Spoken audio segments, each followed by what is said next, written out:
Welcome to మనోరంజని Telugu times news. Proddatur పట్టణానికి చెందిన ఓ యువతి తన ప్రతిభతో రాష్ట్ర స్థాయిలో మెరిసి అరుదైన గౌరవాన్ని అందుకుంది.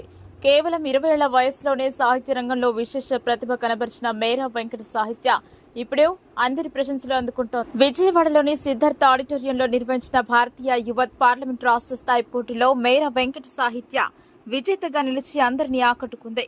పార్లమెంట్ విధానంపై ఆమె చేసిన అద్భుతమైన ప్రసంగం న్యాయ నిర్ణేతలను ఎంతో మెప్పించింది. యువత బడ్జెట్ 2026 వికసిత భారత్ 2047 దిశగా భారత యువతను బలోపేతం చేయడం అనే అంశంపై ఆమె చేసిన ప్రసంగం సభలో ప్రత్యేక ఆకర్షణగా నిలిచింది. మొదటి ప్రయత్నంలోనే విజయాన్ని అందుకున్న సాహిత్య రెండోసారి మరింత కృషి చేసి విజేతగా నిలవడం విశేషం.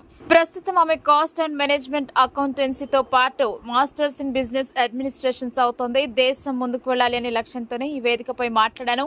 పార్లమెంట్ వేదికపై మాట్లాడే అవకాశం రావడం నాకు ఎంతో గర్వంగా ఉందని సాహిత్య తెలిపారు.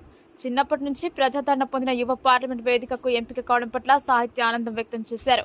ప్రతిభతో రాష్ట్ర స్థాయిలో విజేతగా నిలిచిన సాహిత్యకు పలువురు అభినందనలు తెలియజేస్తున్నారు.